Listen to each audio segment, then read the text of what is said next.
بسم الله الرحمن الرحيم. அஸ்ஸலாமு அலைக்கும் வரஹ்மத்துல்லாஹி வபரகாத்துஹு. கண்ணியத்திற்குரிய எல்லாம் வல்ல அல்லாஹ்வின் நல்லடியார்களே, புனிதம் நிறைந்த ரமலான் மாதத்தின் இறுதி நாட்களில் நாம் அமர்ந்திருக்கிறோம். இந்த நாட்களில் இஸ்லாம் நம் மீது விதியாக்கி இருக்கக்கூடிய நோன்பை நோற்றவர்களாகவும் இரவு நேரங்களில் நின்று வணங்கி அல்லாஹ்விடத்திலே அதிகமான நன்மைகளை பெறுவதற்குண்டான வேலைகளில் தொடர்ந்து நாம் ஈடுபட்டுக் கொண்டிருக்கிறோம்.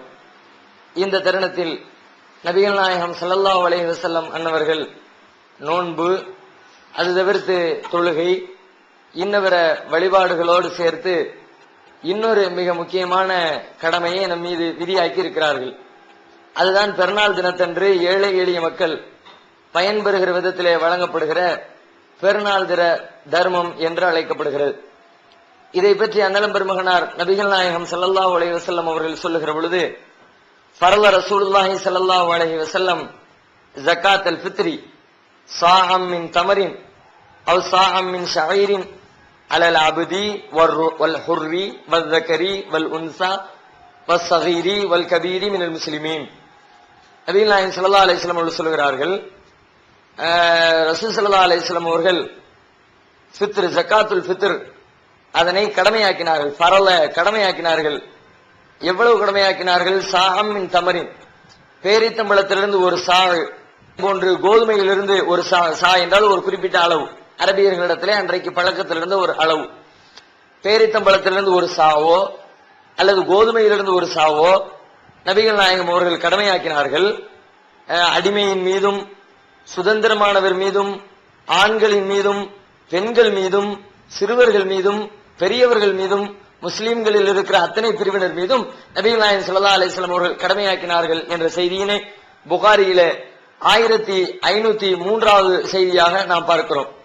இந்த ஹதீஸிலிருந்து நாம் சில செய்திகளை விளங்கிக் கொள்கிறோம். இந்த ரமலானுடைய பெருநாள் தினத்திலே வழங்கப்படுகிற இந்த தர்மம், இது மற்ற தர்மங்களை போன்று நாம விரும்பி வழங்குகிற தர்மம் இல்லை. நமக்கு இஸ்லாத்திலே கடமையாக்கப்பட்ட தர்மம் என்பது இதிலிருந்து விளங்குகிறது. ஃபரல ரசூலுல்லாஹ், அல்லாஹ்வுடைய தூதர் ஃபர்லாக்கினார்கள், கடமையாக்கினார்கள் என்ற வார்த்தையிலிருந்து அதை விளங்கிக் கொள்கிறோம். அத்தோடு சேர்த்து இது யார் மீதெல்லாம் கடமை, யாரெல்லாம் இந்த ஜகாத்தை வழங்க வேண்டும், இந்த தர்மத்தை கொடுக்க வேண்டும், முஸ்லிம்கள் இருக்கிற அத்தனை பேரும், பெரியவர் சிறியவர் என்ற பாகுபாடு இல்லாமல் யாருக்கெல்லாம் அதை கொடுப்பதற்கு வசதி இருக்கிறதோ அவர்கள் அத்தனை பேரும் கொடுக்க வேண்டும் என்பதையும் இதிலிருந்து புரிந்து கொள்கிறோம். அத்தோடு இதிலே மூன்றாவதாக இன்னொரு செய்தியும் நாம் விளங்கிக் கொள்கிறோம். சிறுவர்கள் மீதும் அடிமைகள் மீதும் என்று நபிகள் நாயகம் பயன்படுத்துகிறார்கள். சிறுவர்கள் என்று சொன்னால் குழந்தைகள், சின்னஞ்சிறு குழந்தைகளை கூட இன்னைக்கு பிறந்த குழந்தையும் அந்த வார்த்தையை எடுத்துக்கொள்ளும்.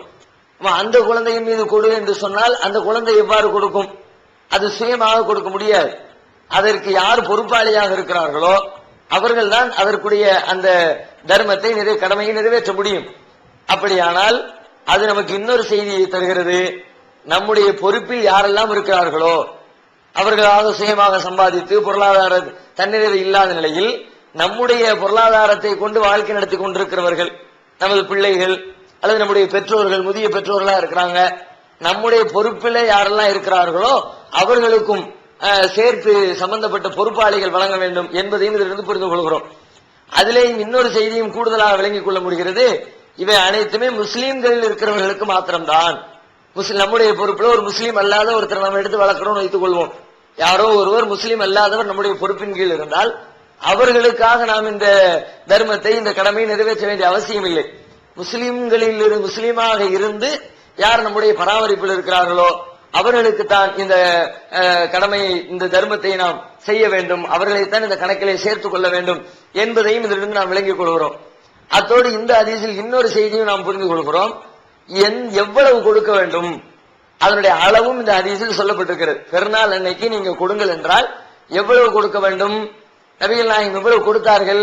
பேரித்தம்பளத்திலிருந்து ஒரு சா கொடுத்திருக்கிறார்கள், அல்லது கோதுமையிலிருந்து ஒரு சா கொடுத்து. சா என்றால் என்ன? நபிகள் நாயகம் ஸல்லல்லாஹு அலைஹி வஸல்லம் காலத்துல முத்து என்ற ஒரு அளவை இருந்தது, சா என்ற ஒரு அளவை இருந்தது.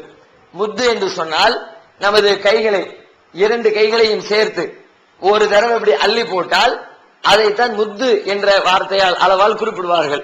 அதே அந்த முத்தை 4 முத்துகள் வழங்கினார். அதாவது 2 கைகளையும் சேர்த்தார் போன்று ஒரு தானியத்தை அள்ளுறோம். அள்ளி 4 தடவை அள்ளி போட்டால் எவ்வளவு வருமோ அந்த அளவுக்கு தான் சா என்று சொல்லப்படுகிறது. அப்போ ரசூல் ஸல்லல்லாஹு அலைஹி வஸல்லம் உடைய காலத்துல பழக்கத்தில் இருந்த உணவுப் பொருளாக பயன்பட்டு கொண்டிருந்த அந்த தானியத்திலிருந்து 4 கைகள், ஒரு நடுத்தரமான கை, 4 கைனா நம்ம வீட்டுல இருக்கிற ஒரு 5 வயசு புள்ள கையை கொண்டு வந்து அள்ளி போடுன்னு சொல்லிவிட்டு 4 கிலோ தான் இருக்குன்னு சொல்லிடக்கூடாது.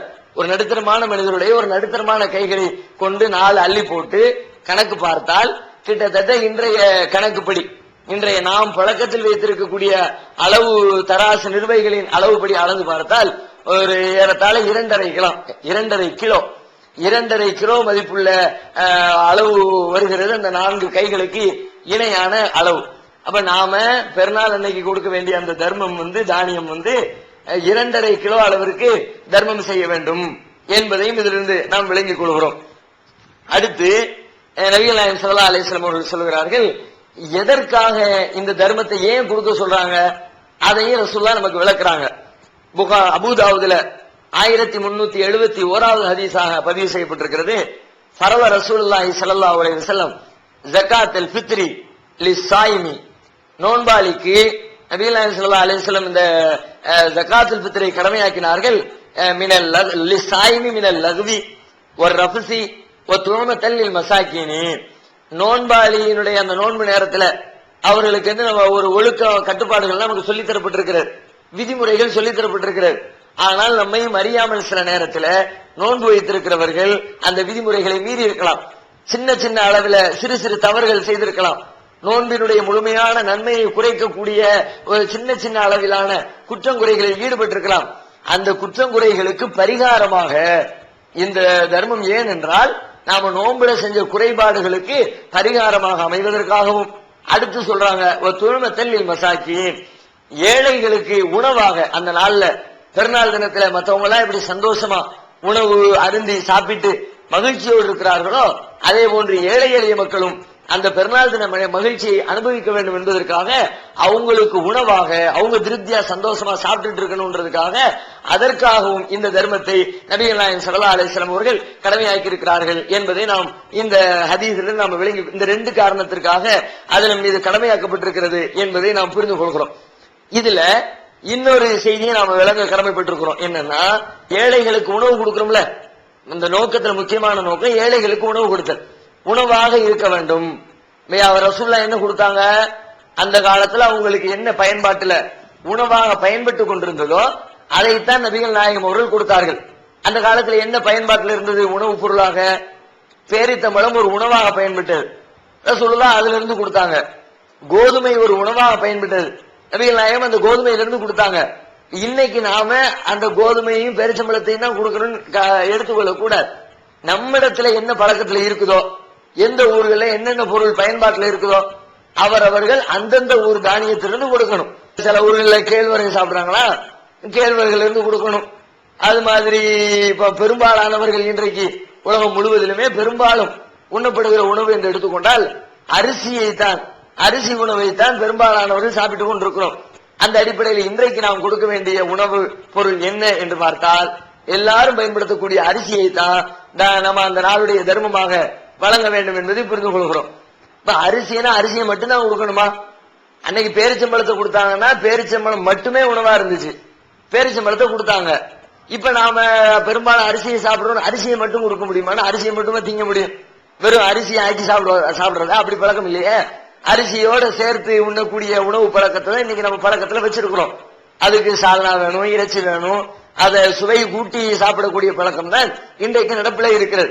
அப்படியானால் வெறுமனே அரிசியை மட்டும் கொடுத்துறாம அந்த நாளில் அவர்களுக்கு உணவாக அது அமையணும், அப்படிப்பட்ட பொருளை கொடுக்கணும். வெறும் அரிசியோட சேர்த்து என்னென்னலாம் டால்டா, நெய், அது மாதிரி இறைச்சி, அதுக்கு என்ன தேவைப்படுமோ அதையெல்லாம் சேர்த்து கொடுக்கிறதையும் இந்த ஹதீஸிலிருந்து நம்மால் விளங்கிக் கொள்ள முடிகிறது. அது இது மட்டும்தான் கொடுக்கணுமான்னா உணவுப் பொருளாத்தான் கொடுக்கணும், வேற எதுவுமே கொடுக்க கூடாது அப்படின்னா அப்படியும் விளங்கிக் கொள்ள கூடாது. ரசூலுல்லாஹ் உணவுப் பொருள் கொடுத்தாங்க, இன்னைக்கு நாம உணவுப் பொருள் மட்டும்தான் கொடுக்கணுமான்னா உணவுப் பொருள் மட்டும் கொடுக்க வேண்டும் என்று சட்டம் சொல்ல முடியாது. அந்த உணவுப் பொருளை அவர்கள் வாங்கிக் கொள்வதற்குரிய தொகையாகவும் அதை கொடுக்கலாம். எதை வைத்து சொல்கிறோம்? ரசூலுல்லாஹ் நேரடியா தொகையை கொடுத்தாங்களா? நபிகள் நாயகம் காலத்துல தொகை காசு பணமும் இருந்தது, உணவு தானியங்களும் இருந்தது. ரசூலுல்லாஹ் உணவு தானியத்தை தான் கொடுத்தாங்களே ஒழிய காசு பணத்தை கொடுக்கல, திருகத்தை கொடுக்கல, தீனார கொடுக்கல. அப்ப நாம மட்டும் எப்படி கொடுக்கலாம்? பணமாக, வேற டாலராக, ரியாலாக கொடுக்கலாமான கொடுக்கலாம். ஏன் கொடுக்கலாம்னா நபிகள் நாயகம் காலத்தில் பண்ட மாற்று முறை தான் நடப்பில் இருந்தது. ஒரு பொருளை கொடுத்து இன்னொரு பொருளை வாங்கிக்கிறது, ஒரு பொருளை கொடுத்து கோதுமை வாங்கிக்கிறது, தங்கள்கிட்ட இருக்கக்கூடிய ஒரு பொருளை கொடுத்து பேரிச்சம்பழத்தை, பண்ட மாற்று முறை தான் நடப்பில இருந்தது. அவர்களுக்கு காசு பணத்தை கொடுத்தோன்னு இருக்கிற காசுக்கெல்லாம் வாங்கி கொள்கிற அளவிற்கு பயிர்கள் தானியங்கள் பரவலாக கிடைக்காத ஒரு காலம். பண்ட மாற்று முறையே பெரிதும் பழக்கத்தில் இருந்த காரணத்தினால அவர்களுக்கு பயன்படக்கூடியது உணவுப் பொருள் அப்படியே கொடுத்தா அப்படியே பயன்படுத்திக் கொள்வாங்க. அதுக்காக வேண்டி ரசூல் ஸல்லல்லாஹு அலைஹி வஸல்லம் உணவுப் பொருளாக கொடுத்திருக்கிறார்கள். இன்னைக்கு பொறுத்த வரைக்கும் காசு இருந்தால் கண்டிப்பா உணவுப் பொருள் அனைத்தையும் வாங்கிக் கொள்ள முடியும். பண்ட கையில இருக்கிற பொருளை கொடுத்துட்டு வேற ஒரு பொருளை பண்ட மாற்று பண்ணிக்க முடியாது. நீங்க ஒரு பொருள் தர்றீங்க, அந்த பொருளை கடையில கொண்டு போய் கொடுத்துட்டு நான் உண்ணக்கூடிய உணவை வாங்க முடியுமானா கண்டிப்பா வாங்கிட முடியாது. இன்னைக்கு இருக்கிற சூழ்நிலையில், இன்னைக்கு இருக்கக்கூடிய வியாபார அந்த மாற்றங்களில் என் கையில அரிசி இருக்குது, நான் கோதுமை தான் திம்மேன், நான் அரிசியை கொண்டு கடையில கொடுத்துட்டு எனக்கு 1 கிலோ கோதுமை கொடுங்கன்னு பண்ட மாற்று வாங்கக்கூடிய பழக்கம் இன்றைக்கு நடப்பில இல்ல. அப்ப உணவுப் பொருளை வாங்கி அவர்கள் விரும்பிய உணவை வாங்கி உண்ணுவதற்கு அவங்களுக்கு உணவுப் பொருளாக கொடுத்தாலும் ஓகே, அல்லது பணமாக கொடுத்தால் அதை கொண்டும் அவர்கள் வாங்கிக் கொள்ள முடியும். அந்த நாளில் திருப்தியா சாப்பிட முடியும், சாப்பாட்டுக்குரியதா அமையணும். அப்படி என்ன உண்டோ அதை செய்து கொள்வது. பணமாக கொடுத்தாலும் அது நம்ம மீது குற்றமாக அமையாது என்பதையும் இதிலிருந்து நாம இந்த ஹதீஸிலிருந்து உணவாக அமையணும்னு சொன்னாங்களே அந்த ஹதீஸிலிருந்து நம்மால் விளங்கிக் கொள்ள முடிகிறது. அதே போன்று தர்மத்தை எப்போ வழங்கணும், யாரெல்லாம் கொடுக்கணும்ன்றதை விளங்கி கொண்டோம். அது மாதிரி எவ்வளவு கொடுக்க வேண்டும் என்பதை விளங்கி கொண்டோம். என்ன பொருளாக கொடுக்க வேண்டும் அதையும் நாம விளங்கி கொண்டோம். எந்த நேரத்தில் கொடுக்க வேண்டும் அதையும் ரசூலுல்லாஹ் சொல்றாங்க. புகாரியில் 1503வது செய்தியாக பதிவு செய்யப்பட்டிருக்கிறது. வ அமர பிஹா அன் துஅத்திய قبل خروج الناس الى الصلاه. ரசூல் ஸல்லல்லாஹு அலைஹி வஸல்லம் அவர்கள் மனிதர்கள் தொழுகைக்கு வெளியேறுவதற்கு முன்பாக அந்த தர்மத்தை கொடுத்து விடுமாறு கட்டளையிட்டார்கள். ரசூலுல்லாஹ் எப்படி சட்டம் போட்டுனாங்கன்னா தொழ போறதுக்கு முன்னாடி கொடுத்துருனா அதுக்குள்ள 2 விஷயம் அடங்கியிருக்கு. ஒன்னு, இப்ப நான் கொடுக்கிறேன் நானு பெருநாள் தொழுகையை தொழுவதற்கு முன்பு அந்த பணம் என் கையை விட்டு போயிடணும், அந்த பொருள் என் கையை விட்டு போயிடணும், அதையும் அது குறிக்குது. அது மட்டும் இல்லாமல் அந்த நாளில் யார் அதை பெறுகிறார்களோ, பெருநாள் தினத்தில் யாரு பெறுகிறாங்களோ அவங்களுக்கும் அது பெருநாள் தின தொழுகைக்கு முன்னாடி போய் கிடைச்சிடணும். அன்னைக்கு கொடுத்துடணும், தொழுகைக்கு முன்னாடி கொடுத்துடணும்னா கொடுக்கிறவர் கையிலிருந்தும் பெருநாள் தொழுகைக்கு முன்னாடி போயிடணும், வாங்குகிறவரும் பெருநாள் தொழுகைக்கு முன்னாடி வாங்கிக் கொள்ளணும். 2 பேர்த்தையும் குறிக்கக்கூடிய மாதிரி தான். பெருநாள் தொழுகைக்கு மக்கள் செல்வதற்கு முன்பு அதை கொடுத்து விடுமாறு சொன்னாங்கன்னா வாங்குறவரும் முன்னாடி வாங்கணும், கொடுக்கிறவரும் முன்னாடி கொடுக்கணும் என்ற கருத்து நமக்கு அதுல இருந்து விளங்குது. அதே மாதிரி அதுல இன்னொரு செய்தி நாம புரிஞ்சுக்கணும். இன்னைக்கு வரக்கூடிய ஒரு பரவலா வரக்கூடிய ஒரு கேள்வி என்னன்னா, நாம ஒரு பகுதியில் ஒரு ஊர்ல இருக்கிறோம், அந்த ஊர் மக்கள் கொடுக்கிறார்கள், இன்னொரு ஊர் மக்களுக்கு அது வழங்கப்படுகிறது, அங்கிருந்து எடுத்துட்டு வந்து இன்னொரு பக்கம் விநியோகம் பண்றாங்க. ஒரு ஊர்காரங்க முதல் நாள் பிறை பார்த்து அவர்கள் முதல் நாள் பெருநாளை கொண்டாடிடுறாங்க, இவங்கள்ட்ட மறுநாள் தான் இவங்க பெருநாள் கொண்டாடுறாங்க. அப்ப இவர்கள் வாங்கக்கூடிய மக்களுக்கு எப்ப பெருநாள் கொண்டாடப்படுகிறதோ அதுக்கு முன்பாக இவங்க இடத்துல கொடுக்கப்படுது. அவங்க பெருநாள் பணத்தை, அவங்களுடைய அந்த தர்மத்தை அவங்க தொழுகிறதுக்கு முன்னாடி கொடுத்துட்டாங்க. அதே நேரத்தில் அடுத்ததாக இவங்கள்ட்ட கொடுக்குறாங்களே வாங்குறவங்களும் பெருநாள் தொழுகைக்கு முன்பாக வாங்கிக் கொள்கிறார்கள். இது ஒரு வெளிநாட்டில் இருக்கிறவங்களுக்கு எல்லாம் சாதாரணமா வரக்கூடிய ஒரு யதார்த்தமான ஒரு கேள்வி. அங்கிருந்து நாங்க கொடுக்கிறோம், ஆனா சம்பந்தப்பட்ட ஆள் கையில போய் கிடைக்கலையே, இது அதுக்குள்ள நான் பெருநாள் தொழுகை முடிச்சுட்டேனே, இது ஃபித்ராவாக கணக்கிடப்படுமானா கண்டிப்பா கணக்கிடப்படும். ஏன் கணக்கிடப்படும்? 2 நோக்கமும் அது நிறைவேறிச்சு. கொடுக்கிறவர் பெருநாள் தொழுகைக்கு முன்னாடி கொடுத்துட்டாரு, அங்க கொடுக்கிறவங்க கொடுத்துட்டாங்க, வாங்குறவர் அவரு பெருநாள் தொழுகைக்கு முன்னாடி வாங்கிட்டாரு, இவருக்குள்ளதான் முடிஞ்சு போச்சு. இதுல சந்தேகத்துக்கு வேலையில்லாம ஏன் கூட நிறைவேறுமா, நீ எப்ப கொடுக்கணும்னு சொன்னாங்களோ அப்ப கொடுத்துட்டீங்களே, அப்ப உங்களுக்குள்ள நிறைவேறிடுச்சு. அவரு வாங்கினவர் எப்படி, அவரும் பெருநாளுக்கு முன்னாடி வாங்கிட்டாரு, அவருடைய தேவையை நிறைவேறிடுச்சு. ஆகையினால் ஒரு பகுதியில் கொடுக்கக்கூடியது அந்த பகுதியில் அவங்க தொழுகை முடிச்ச பிறகு அடுத்த பகுதிக்கு கிடைச்சா கூட அதனால் நம்முடைய ஃபித்ரா தர்மத்தில் எந்த பாதிப்பும் ஏற்பட போவதில்லை என்பதையும் இந்த ஹதீஸிலிருந்து நம்மால் விளங்கிக் கொள்ள முடியுது. அத்தோட இன்னொன்னு என்ன அப்படின்னா, பெருநாள் தொழுகைக்கு முன்னாடி ரசூலுல்லாஹ் கொடுத்துருந்தாங்களே, தொழுகைக்கு முன்னாடினா தொலை போற நேரத்துல அந்த லாஸ்ட் டயத்துல கொண்டு போய் கொடுக்கணும் அப்படியே அர்த்தம். அது பொருள் இல்ல. கடைசி நேரத்துலதான் காலையில சுப தொழுது முடிச்சுட்டு பெருநாள் தொழுகைக்கா போவோம், போற நேரத்துல கொண்டு போய் கொடுத்துருவோம், அது அர்த்தம் இல்ல. லாஸ்ட் எண்டிங் டைம்ல சொல்றாங்க முடிவு நீ அதிகபட்சமா பெருநாள் தொழ போறதுக்கு முன்னாடி கொடுத்துரு. இதுல இருந்து கிரேட் எஸ்கேப் ஆறதுக்கு ஒரு அழகான ஐடியா நானே உங்களுக்கு சொல்லி தரேன். அதாவது குருடனாவும் சப்பானியனாவும் மூக்கு பெரியனாவும் கால் உடைந்தனாவும் கை உடைந்தனாவும் கூணனு இது எல்லா குறையும் ஒரே ஆளுக்கு இருக்கும்ல, அவன் வரக்கூடாது அப்படின்னு சொல்லிட்டீங்கன்னா நல்ல ஐடியா. இதுல இருந்து தப்பிச்சிடலாம். நித்திய ஜீவனை அடையக்கூடிய வழி என்னன்னு கேட்டா காட்டி இதுதான் வழிங்கிறீங்க. இதுல நிறைய பொய் இருக்குன்னு கேட்டா ஆமா எங்களுக்கு தெரியுமே, மனித கரங்கள் விளையாடு இருக்கு ஆமா எங்களுக்கு தெரியுமே அப்படிங்கிறீங்க. அடுக்கடுக்கான கேள்வி கணைகளுக்கு அமைதி காத்த பாதிரியார்கள், படிக்க முடியாத பைபிள் வசனங்கள், திருத்தவர்களை திணற வைத்த விவாதம் ஒரு டிவிடியாக விலை ரூபாய் 30 மட்டுமே, கொரியர் செலவு தனி. கிடைக்கும் இடம் டிஎன்டிஜே வீடியோ விஷன், எண் 30, அரண்மனைக்காரன் தெரு, மண்ணடி, சென்னை 1. செல் 9500168989. திருக்குரான் தமிழாக்கம் பி ஜெயினலாபிதீன். அனைவருக்கும் புரியும் எளிய நடை. தேவைப்படும் வசனங்களுக்கு தெளிவான விளக்கங்கள், கலை சொற்களின் விளக்கங்கள். திருக்குரான் எவ்வாறு அருளப்பட்டது, எவ்வாறு தொகுக்கப்பட்டது என்பது குறித்து முழுமையான விளக்கம். நபிகள் நாயகம் ஸல்லல்லாஹு அலைஹி வஸல்லம் காலம் முதல் இன்று வரை குர்ஆன் பாதுகாக்கப்பட்ட வரலாறு. திருக்குரான் இறைவனின் வார்த்தைகள் என்பதற்கான அடுக்கடுக்கான ஆதாரங்கள், முந்தைய பதிப்புகளை விட மெருகூட்டப்பட்ட செய்திகள், கூடுதலான பக்கங்கள், அழகிய வடிவமைப்பு, உயர்தரமான பைண்டிங். விலை ரூபாய் 300 மட்டுமே. வெளியீடு மூன் பப்ளிகேஷன், நம்பர் 83/3, முதல் மாடி, மூர்தரு, Mannady, Chennai 1. Phone 65690810. TNTJ video vision, எண் 30, அரண்மனைக்காரன் தெரு, மண்ணடி, சென்னை 1. செல் 9500168989. அது 1 மணி நேரத்துக்கு முந்தி கொடுத்தாலும் சரி, 10 மணி நேரத்துக்கு முந்தி கொடுத்தாலும் சரி, ஒரு நாளுக்கு முந்தி கொடுத்தாலும் சரி, 3 நாளைக்கு முந்தி கொடுத்தாலும் சரி, அதுக்கு மார்க்கத்துல தடை இல்ல. அதை எப்படி விளங்கிக்கிறோம்னா, அதை இன்னொரு ஹதீஸ் நமக்கு விளக்குகிறது. புகாரியில 3275வது செய்தியாக பதிவு செய்யப்பட்டிருக்கிறது. நபி நாயகம் ஸல்லல்லாஹு அலைஹி வஸல்லம் அவங்க அபூ ஹுரைரா ரலியல்லாஹு அன்ஹு அவங்கள ஒரு பொறுப்பாளரா நியமிக்கிறாங்க. அது அபூ ஹுரைராவே சொல்றாங்க, வக்கலனி ரசூலுல்லாஹி ஸல்லல்லாஹு அலைஹி வஸல்லம் பிஹிஃப்லி ஜகாத்தி ரமலான். ரசூல் ஸல்லல்லாஹு அலைஹி வஸல்லம் அவர்கள் ரமலான் மாதத்துடைய ரமலான் ஜகாத்தை பாதுகாக்கிற அந்த பொறுப்பில் என்னை நியமித்தார்கள் அப்படின்னு சொல்லிட்டு ஒரு நீண்ட ஹதீஸ சொல்றார். நான் பாதுகாத்துக்கிட்டு இருந்தேன், ஒருத்தன் வந்தான், ஒரு ஷைத்தான், ஒரு கெட்ட ஒருத்தன் வந்தான், வந்து திருடுனா, கையங்களவுமா பிடிச்சேன், ரசூலுல்லாஹ்ட்ட கூட்டிட்டு போக நினைச்சேன், அவன் என் கஷ்டத்தை சொல்லி முறையிட்டான், இறக்கப்பட்டு விட்டுட்டேன். ரசூலுல்லாஹ் மறுநாள் கேட்டாங்க, நீ உன் கைதி என்ன ஆனான்னு கேட்டாங்க. இது நான் விவரத்தை சொன்னேன். அப்ப ரசூலுல்லாஹ் சொன்னாங்க, அவன் உன்கிட்ட பொய் சொல்லி இருக்கலாம், திரும்பவும் வருவான்னு சொன்னாங்க. நான் அதே மாதிரி ரசூலுல்லாஹ் சொன்ன அடிப்படையில் எதிர்பார்த்துக்கிட்டு இருந்தேன்.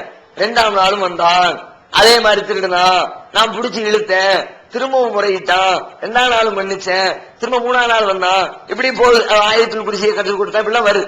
இப்ப இங்க என்ன பாக்கணும் அப்படின்னா, ரசூல் ஸல்லல்லாஹு அந்த பொருளை திரட்டுறாங்களே, திரட்டியவர் குறைந்தபட்சம் எத்தனை நாளைக்கு முந்தி திரட்டினாங்கன்னு தெரியல. அதுல குறைந்தபட்சமா நாம விளங்கி கொள்றது என்னன்னா, 3 நாளா இந்த ரமலானுடைய ஃபித்ர், ஜகாத்துல் ஃபித்ர் அபூ ஹுரைரா கையில பாதுகாப்பா கொடுக்கப்பட்டிருக்குது. அப்ப பெருநாள் தொழுகைக்கு முந்தி கொடுத்திருந்தா அப்படி 3 நாள் கையில இருந்திருக்கும். அதுக்கு 2 நாளைக்கு முந்தையோ 3 நாளைக்கு முந்தையோ கொடுக்கப்பட்டிருக்கிறது. அதை வசூலிச்சிருக்கிறாங்க என்பதை இந்த ஹதீஸிலிருந்து விளங்கிக் கொள்கிறோம். ஆனா இதுல கூட ஒரு சந்தேகத்தை எழுப்புறாங்க. எப்படின்னா, இந்த ஹதீஸ் இது ஜக்காத்துல் ஃபித்ர பத்தி, அதாவது ரமலான் பெருநாள் தினத்துல கொடுக்கிற தர்மத்தை பத்தி குறிப்பிடல, இது பொதுவான தர்மத்தை ஜக்காத்தை பத்தி பேசுது என்று சில பேர் விமர்சனம் பண்றாங்க. ஆனா அது நியாயம் இல்லை. அது அவங்க சொல்லக்கூடிய கருத்து ஏற்றுக்கொள்ள தகுந்த கருத்து இல்ல. இது பெருநாள் தின தர்மத்தை தான் குறிக்குது, சாதாரண ஜக்காத்தை, பொதுவாக வசூலிக்கிற ஜக்காத்தை குறிக்கல. அதை வேறொரு ஹதீஸ் நமக்கு விளக்கி தருது. வேற என்ன ஹதீஸ் விளக்குது அப்படின்னா, நசையில 2453வது செய்தியாக பதிவு செய்யப்பட்டிருக்கிறது. ஃபரல ரசூலுல்லாஹி ஸல்லல்லாஹு அலைஹி வஸல்லம் ஜகாத் ரமலான், ரமலானுடைய ஜக்காத்தை அல்லாஹ்வுடைய தூதர் கடமையாக்கினார்கள். அலல் ஹுர்ரி வல் அப்தி வல் ஸக்கரி வல் உன்சா சாஅம் மின் தமரின் அவ் சாஅம் மின் ஷாயிரின். சுதந்திரமானவர், அடிமை, ஆணு, பெண்ணு அனைவர் மீதும் ரமலானுடைய ஜக்காத்தை கடமையாக்கினார்கள். ஒரு சால் பேரிச்சம்பளமோ அல்லது ஒரு சால் கோதுமையோடு ரசூலுல்லாஹ் நிர்ணயிச்சாங்கன்னு வரும். இங்க இதுல வரக்கூடிய வாசம் என்ன? ஜக்காத் ரமலான், ரமலானுடைய ஜக்காத்தை அப்படிங்கிறான். இந்த ரமலானுடைய ஜக்காத்து ஒரு சான்னு நிர்ணயிச்சாங்கன்னா ஒரு சான்னு ஜக்காத்தை நிர்ணயிக்க முடியுமா? பொதுவான ஜக்காத்தாக இருந்தால் எல்லாத்துக்கும் ஒரே மாதிரி ஒரு சா, பெரியவர் சின்னவர் எல்லாத்திலையும் நீ வாங்கு, ஒரு சா வாங்கிட்டு சொல்ல முடியுமா? ஒவ்வொருத்தருக்கும் ஆளுக்கு ஆள் வித்தியாசப்படுமா இல்லையா? செல்வம் நிறைய வச்சிருக்கிறவர்கிட்ட நிறைய வாங்கணும், குறைவா வச்சிருக்கிறவர்கிட்ட குறைவா வாங்க வேண்டியது வரும். ஒரு சா தான் மொத்த ஜக்காத்துன்னு நிர்ணயிச்சது எதை காட்டுதுன்னா இது பித்ரா தர்ம பெருநாள் தின தர்மத்தை தான் குறிக்கிறது. அதைத்தான் ரசூலுல்லாஹ் குறிப்பிட்டிருக்கிறாங்க. அப்ப அதைத்தான் ஜக்காத்து ரமலான் அவரும் குறிப்பிடுறார். ரமலானுடைய ஜக்காத்தை பாதுகாக்கிற பொறுப்புல என்ன நியமிச்சாங்க? ரமலானுடைய ஜக்காத்து ஒரு சா என்றால் அதை பாதுகாத்தது ரமலானுடைய ஜக்காத்து, அபூ ஹுரைரா பாதுகாத்தது ரமலானுடைய ஜக்காத்து என்றால் இங்க நாம விளங்கிக்கிறோம் இது பெருநாள் தின தர்மத்தை தான் குறிப்பிடுகிறது. அதனால பெருநாள் தின தர்மத்தை 2 நாளைக்கு முந்தி 3 நாளைக்கு முந்தி கொடுத்து விடலாம். குறைஞ்சபட்சம் குறைச்சு பார்த்தா கூட இந்த ஹதீஸ்ல என்ன விளங்குது?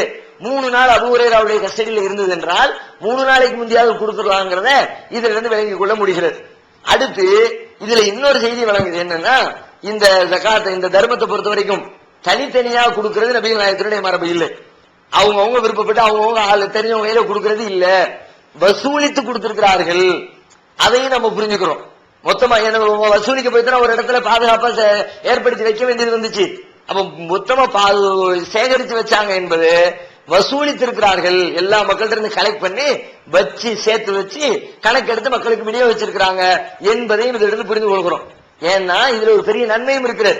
தனித்தனியா அவங்கவுங்க இந்த ஜகாத்துல் ஃபித்ர் கொடுக்க நினைத்தால் என்ன ஆகும்னா தேவையுடைய உண்மையான ஏழைகளுக்கு போய் சென்று சேர வெக்கத்தோட கையேந்துறதுக்கு மனம் இல்லாம வீட்டுக்குள்ள சிரமத்தில் உட்கார்ந்துருப்பாங்களே அந்த ஏழைகளுக்கு கிடைக்காம போயிடும்.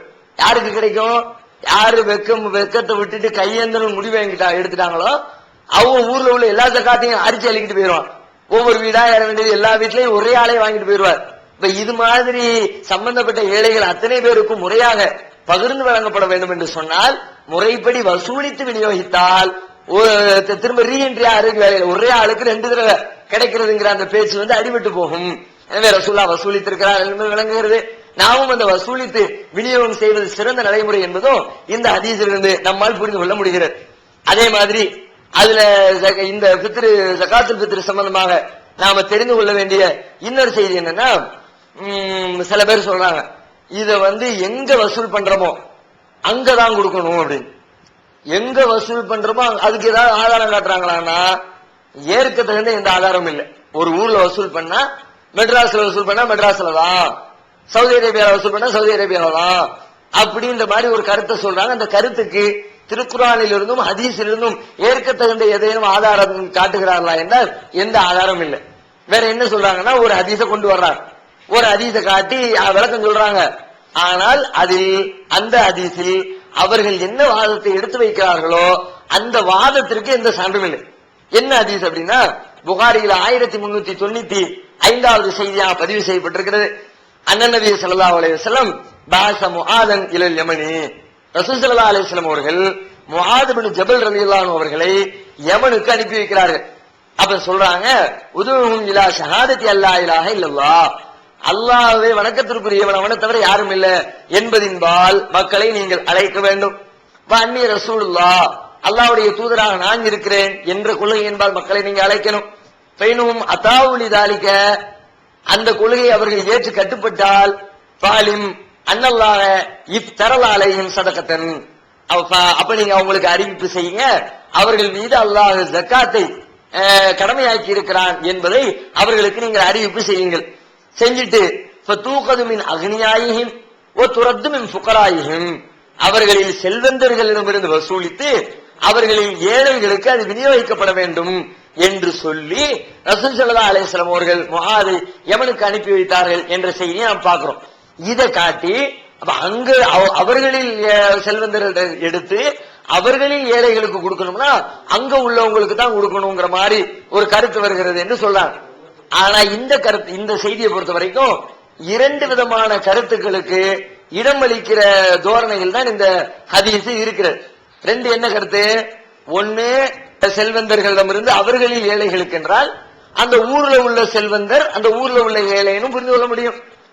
இன்னொன்னு புரிஞ்சுக்கலாம் என்னன்னா, அவர்களில் அங்குள்ள முஸ்லீம்களில் அங்க இருக்கிற முஸ்லீம்கள்ட்ட வாங்கி அவர்களில் ஏழைகள்னா முஸ்லீம்களில் ஏழைகளுக்கு அங்க இருக்கிற முஸ்லீம்கள்ல வாங்கி அங்க இருக்கிற முஸ்லீம்கள்ல இருக்கிற ஏழைகளுக்கு கொடுங்க அப்படிங்கிற கருத்தையும் அதுல இருந்து, ஏன்னா ரெண்டுமே பொதுவா தான் வருது, அவர்களிங்கிற வார்த்தை தான் பயன்படுத்தப்பட்டிருக்கிறது. அப்ப ரெண்டு கருத்துக்கு இடம்பாடு இருந்தா கூட முஸ்லீம் அவர்களில் அவங்க ஊர்ல உள்ளவங்க இல்ல. ரெண்டு கருத்துல எது சரியான கருத்துனா, அந்த ஊர்ல உள்ளவங்கள்ட்ட வாங்கி ஊர்ல உள்ளவங்கள்ட்ட கொடுங்கன்ற அர்த்தம் இல்ல, முஸ்லீம்கள்ட்ட வாங்கி ஏழைகள்ட்ட கொடுங்கன்றத அர்த்தம். அது வேற ஒரு ஹதீஸ் நமக்கு விளக்கு. எந்த ஹதீஸ் விளக்குதுன்னா, புகாரியில 6979வது செய்தியாக பதிவு செய்யப்பட்டிருக்கிறது. இஸ்லாம் அல ரசூலுல்லாஹி ஸல்லல்லாஹு அலைஹி வஸல்லம் ரஜுலன், அல்லாஹ்வுடைய தூதர் ஒரு மனிதரை அலா சதகாத்தி பனி சுலைம், பனு சுலைம் கூட்டத்தாரிடத்திலே ஜக்காத்தை வசூல் பண்ணுகின்ற வேலைக்காக அமர்த்தினார்கள், பணி அமர்த்தினார்கள். ஃபலம்மா ஜா ஹாசபஹு, அவர் அந்த வசூலை எல்லாம் முடிச்சுக்கிட்டு வந்த உடனே, ஜக்காத்தை வசூலிச்சுட்டு வந்த உடனே அவரிடத்துல நபிகள் நாயகம் அவர்கள் கணக்கு கேட்டார்கள். கால ஹாதா மாலுக்கும், அப்ப கணக்கு ஒப்படைக்கும் போது அவர் சொன்னாரு, இது உங்களுக்குரிய அந்த பொருள், ஜக்காத்து பொருள், ஹாதா ஹதியத்துன், இது அவங்க எனக்கு கொடுத்த அன்பளிப்பு பொருள் என்று அவர் சொல்லுகிறார். அப்ப ரசூலுல்லாஹ் அதை கேட்டு கோவப்பட்டு அவர் பேசுறாங்க. தாய் வீட்லயோ தந்தை வீட்லயோ இருந்தா கிடைச்சிருக்குமான்னு கேட்கிறாங்க. மக்கள் மத்தியில இருந்து குத்துபா பண்றாங்க. அந்த செய்தி வருது. இப்ப நாம கவனிக்க வேண்டிய மேட்டர் என்னன்னா, அதுல ஒருத்தரை ஒரு ஏரியாவுக்கு அனுப்பி விடுறாங்க. பனு சுலைம் என்ற கோத்திரத்தார் இடத்துல, அவங்க மதினாவை சார்ந்தவங்க இல்ல, வெளியில இருக்கிறவங்க, அவங்கள்ட்ட இருந்து வாங்கிட்டு மதினாவுக்கு இவர் கொண்டு வந்திருக்கிறார். எதை காட்டுது? இது வேற பகுதியிலிருந்து எடுத்து இந்த பகுதிக்கு, மதினாவுடைய இன்னொரு பகுதிக்கு கொண்டு வரப்பட்டிருக்கிறது என்பதை விளங்குறோம். அப்ப பொதுவாக பெருநாள் தின தர்மத்துக்குன்னு எந்த சட்டமும் வரலன்னா கூட, பொதுவா ஜக்காத்தை ஒரு இடத்துல இருந்து எடுத்து இன்னொரு இடத்துல விநியோகம் பண்றதுக்கு மார்க்கத்தில் அனுமதி இருக்கிறது. அந்த அனுமதியை பயன்படுத்தி ஒரு நாட்டுல எடுத்து இன்னொரு நாட்டுல கொடுக்கிறது குற்றம் இல்லை. இன்னும் சொல்ல போனா, ஒரு நாட்டுல ஒரு பகுதியில் இருக்கிறவங்க எல்லா செல்வந்தரா இருக்காங்க வச்சுக்குவோம், அவங்கள்ட்ட வசூல் பண்ணி யார்கிட்ட கொடுப்பிய? அந்த பகுதியில் இருக்கிறவங்க பெரும்பாலும் செல்வந்தர்களா, ஜக்காத்து கொடுக்கிற தகுதி உள்ளவங்களா, அந்த நாளுடைய தர்மத்தை கொடுக்கிற அளவுக்கு ஆட்கள் இருக்கிறாங்க. அவங்கள்ட்ட இருந்து வாங்கிவிட்டிய, அவங்கள்ட்ட வாங்கி அந்த பகுதி எல்லாமே பெரும்பான்மை அப்படி இருந்தால் யார்கிட்ட கொடுக்கிறது? அதே மாதிரி செல்வந்தர்கிட்ட கொடுக்க முடியுமா? செல்வந்தன் வாங்கி ஏழைகிட்ட தானே கொடுக்கணும். ஏழைகளுடைய உணவுக்கு தான் ரசூலுல்லாஹ் சொன்னாங்க. அப்ப ஏழைகள் எந்த பகுதியில் இருக்கிறாங்களோ அந்த பகுதிக்கு கொடுப்பதுதான் சிறந்தது. ஒரு பகுதியில் வசூல் பண்ணி அந்த பகுதியை விட அடுத்த பகுதியில தேவையுடையவர்கள் இருந்தால் அவர்களுக்கு தான் அந்த பணத்தை, அந்த உரிய தர்மத்தை சென்று சேர்க்க வேண்டும் என்பதையும் அதுல இருந்து நாம புரிந்து கொள்கிறோம்.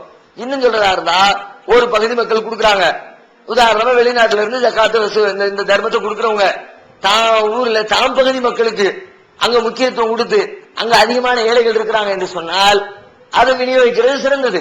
அவங்க பகுதியில தேவையுடையவங்க இருக்கிறாங்க, குறை சொல்ல இயல. நீங்க நாம கூட நம்மிடத்துல, நம்முடைய ஜமாத்துல பல லட்சக்கணக்கான ரூபாய்களை மக்கள் நம்மை நம்பி கொடுக்கிறார்கள். அது மாதிரி சில பகுதியில இருந்து கொடுக்கிற மக்களே இந்த பகுதிக்கு முன்னுரிமை கொடுத்து அந்த பகுதி மக்கள் கொடுத்திருக்கிறாங்க, அவங்க ஊருக்கு ஏழைகள் ஜாஸ்தியா இருக்கிறதா சொல்றாங்க, அவங்களுக்கு கொடுங்கிறாங்க. நாம அவர்கள் சொன்ன அடிப்படையில் அவர்கள் எந்த ஊரை முன்னுரிமைப்படுத்தி பேசுகிறார்களோ அந்த பகுதிக்கு விநியோகம் செய்து கொண்டுதான் இருக்கிறோம். அதனால இது ஒரு பகுதியில் எடுத்து இன்னொரு பகுதியில கொடுக்கிறது எந்த விதத்திலும் தடை இல்லை என்பதையும் இதுல இருந்து நாம விளங்கிக் கொள்ள முடிகிறது. அதே மாதிரி இதுக்காக நாம இதுல தெரிந்து கொள்ள வேண்டிய இன்னொரு செய்தி என்னன்னா, வசூல் பண்றோம். வசூல் பண்றதுக்கு ஆளை நியமிக்கிறோம், அதுக்காக வேண்டிய செலவு பண்றோம், வண்டி எடுத்துட்டு போறோம், அது கொண்டு போய் விநியோகம் பண்றதுக்கு ஒரு ஆட்டோவை பிடிக்கிறோம், எல்லாத்தையும் சாமான கொண்டு வந்து தூக்கி வச்சு ஒவ்வொரு வீடா கொண்டு போய் எடுத்து கொடுக்கிறோம். இதற்காகவெல்லாம் செலவாகிறது. ஒரு கவர்ல போட்டு கொடுக்கிறோம், கவருக்கு செலவாகுது. ஒரு ஆட்டோவை பிடிக்கிறோம், ஆட்டோவுக்கு செலவாகுது. இது மாதிரி செலவுகள்லாம் இருக்கு. இந்த செலவை எல்லாம் என்ன பண்றது? அதை வசூலிக்கிறதுக்கும் அதை சென்று சேர்ப்பதற்கும் ஆகக்கூடிய இதர செலவுகள், அது இந்த பித்ரில இருந்து இந்த தர்ம தொகையா நம்மகிட்ட கொடுத்தாங்களே அந்த காசுல இருந்து எடுத்துக்கொள்ளலாமான்னா அது எடுத்துக்கொள்ளாமல் இருப்பதுதான் சிறந்தது. அந்த காசு ஏழைகளுக்கும் உரிய காசு. இயன்ற வரைக்கும் அதை முழுமையாக 10 ரூபாய் ஏழைகளுக்கு ஒருத்தர் கொடுத்திருக்கிறாரா தர்மமா? அந்த நாளுடைய தர்மமாக கொடுக்கிறதுக்கு ஒரு 50 ரூபா ஒருத்தர் கொடுத்திருக்கிறாரா? அந்த 50 அப்படியே கொண்டு ஏழைகளுக்கு கொடுப்பதற்கு தான் நாம் முயற்சி செய்ய வேண்டும். அதனால அதற்கு ஆகக்கூடிய இதர செலவுகளை பொறுத்த வரைக்கும் அதை வசூலிக்கக்கூடிய நம்முடைய சம்பந்தப்பட்டவர்கள், நிர்வாகிகள், அவங்க தங்க கையில இருந்தோ அல்லது வேறு ஏதேனும் பொருளாதாரத்திலிருந்தோ அதை ஈடு செய்து கொண்டு முழுமையாக வரக்கூடிய பணத்தை பைக்கு, ஆட்டோவுக்கு, அதுக்கு இதுக்குன்னு செலவு பண்ணிடாம அந்த தொகை முழுவதும் ஏழை மக்களுக்கு சென்று சேர்கிற விதத்துல நம்முடைய நிர்வாகிகளும் அதை விநியோகம் செய்கிறவங்களும் அதில் கவனத்தோடு இருக்க வேண்டும் என்பதை நாம கோரிக்கை ஒரு வலியுறுத்தி சொல்லி இருக்கிறோம். அதை மீண்டும் ஒரு தடவை நினைவுபடுத்திக் கொள்கிறோம். அடுத்ததாக அதுல மிச்ச தொகை வந்துருந்து வச்சுக்கோ. உதாரணத்துக்கு மிச்சம் எல்லாத்துக்கும் கொடுக்கணும், கொடுத்தோம். ஆனா பெருநா அன்னைக்கு கொடுக்க முடியாம ஒரு 1000 ரூபாய் மிச்சமாயிடுச்சு. மிச்சமானது என்ன பண்றது? மிச்சம் இதுல முதல்ல என்ன செய்யணும்னா, மிச்சமாவதற்கு முன்பே திட்டமிடணும். நம்ம இடத்துல எவ்வளவு வசூல் பண்றோம், இந்த வசூல் பண்ணக்கூடிய இந்த தொகையை உரிய நேரத்தில் சென்று சேர்த்திட முடியுமா? தொழுகைக்கு முன்பாக, பெருநாள் தொழுகைக்கு முன்பு ஏழைகளுக்கு கொண்டு போய் கொடுத்து விட முடியுமாங்கிறத யோசிக்கணும். நமக்கு எவ்வளவு சக்தி இருக்குதோ அவ்வளவுதான் வசூல் பண்ணணும். சும்மா லட்சக்கணக்கில் கொடுக்க கிடைக்குதுன்னு வசூல் பண்ணிவிட்டு குடிக்க முடியாம போயிட்டால் நமக்கே தெரியுது இவ்வளவு லட்சம் வருது, இதை கொடுக்க முடியாதுன்னு தெரிஞ்சா போய் மக்கள்கிட்ட வாங்குவோம். நீ கொடுத்துக்கோன்னு சொல்லிட்டா கூட நம்ம மேல குற்றம் வந்துடாது. நம்ம வாங்கிட்டு கொடுக்காம இருந்துட்டோம்னா குற்றவாளியா போயிரும். அதனால இயன்ற வரைக்கும் நமக்கு எவ்வளவு சக்தியோ அதைத்தான் வாங்கணும். சக்திக்கு அப்பாற்பட்ட வாங்கிக்கிட்டு கையில வச்சு பெருநா முடிஞ்ச பிறகு ஐயோ மிஞ்சிடுச்ச என்று சொல்லக்கூடிய அது மாதிரியான ஒரு சூழலை தவிர்த்திட வேண்டும். அதுக்கான அது மாதிரி திட்டமிடணும். இது எல்லாம் திட்டம் போட்டோம். ஆனாலும் ஏதோ ஒரு சந்தர்ப்ப சூழ்நிலையில ஒரு 500 ரூபாய் டக்குன்னு மிஞ்சி போச்சு. அப்ப பாக்க ஒருத்தர் கொண்டு கொடுத்து விட்டாரு, மறுதியே ஏதோ ஒன்று வாங்கி விட்டோம். வாங்கினா கையில 500 ரூபாய் மிஞ்சிருச்சு. என்ன பண்றது? இந்த காசை என்ன பண்றது? ஒண்ணும் பண்ண முடியாது. இதா வேற அந்த வழியில செலவழிக்கலாம், தாவா சென்று கொடுக்கலாம், ஏழைகள் அப்படின்னு ஒரு இப்படி தீர்ப்பு சொல்லுகிற விதத்துல எதுவும் ஹதீஸ்கள்ல இல்ல. ரசூலுல்லாஹ்விடத்துல மிச்சமான மாதிரியோ அவங்க ஏதாவது ஒரு பணிக்கு அதை செலவிட்டாங்க என்று சொல்வதற்கு எந்த ஆதாரங்களும் இல்லை. அப்ப எந்த சான்றும் இல்லாம அதுக்கு செலவு பண்ணலாம், இதுக்கு செலவு பண்ணலாம் சொல்ல முடியாது. ஆனா நம்ம என்ன பண்ணலாம்? ஒரு கால் அப்படி நடந்து விட்டால், சந்தர்ப்ப சூழ்நிலையால் அப்படி ஒரு நிலைக்கு நாம் தள்ளப்பட்டால், அதை ஒரு ஏழை எளிய மக்களுக்கு சென்று சேர்ற மாதிரி, ஒரு நன்மையான காரியத்தில் போய் சேர்ற மாதிரி செலவு. வேற என்ன பண்றது? ஒண்ணும் பண்ண முடியாது. இதுதான் தீர்ப்பு, இது அந்த வழியில தான் செலவு பண்ணு சொல்ல முடியாது. வேற வழி இல்ல. சரி, ஏதோ ஒரு நன்மையான கோணத்துல செலவு செய்து விடுவோம் என்ற முடிவுக்கு வரலாமே ஒழிய திட்டவட்டமாக இதுதான் தீர்ப்பு, இந்த லெவலுக்கு தான் நாம அதை விநியோகம் செய்ய வேண்டும், இவங்களுக்கு தான் இதை கொடுக்க வேண்டும் என்று முடிவு செய்வதும் தவறானதுங்கிறத புரிந்து கொள்ளணும். நம்ம சக்திக்கு உட்பட்டு ஒரு நல்ல காரியத்துக்கு செஞ்சிருவோம். ஏழை மக்களுக்கு கொடுக்கறது கொடுத்தாங்க, சரி வேற என்ன பண்றது, பெருநா முடிஞ்சாலும் ஒரு தர்மமா போகட்டும், ஏழைகளுக்கு போய் சேரட்டும் என்ற அடிப்படையில் சென்று சேர்த்து விடுவது வேற வழி இல்லை என்ற ரீதியில் நாம் எடுக்கிற முடிவாக இருக்கும். இதையெல்லாம் புரிந்து கொள்ள வேண்டும். இந்த நன்மைகளை எல்லாம் விளங்கி முறைப்படி இந்த ஜக்காத்தை வசூலித்து முறையாக ஏழைகளுக்கு கொண்டு சேர்த்து மக்களும் ஏழை மக்களும் பயன்பெற வேண்டும். அதன் மூலமாக நாமும் இறைவனிடத்தில் நோன்புக்குரிய முழுமையான கூலியை பெற்று அல்லாஹ்விடத்தில் நெருக்கத்தை பெற வேண்டும். அல்லாஹ் ரப்பல் ஆலமீன் நம் அனைவருக்கும் அதற்குரிய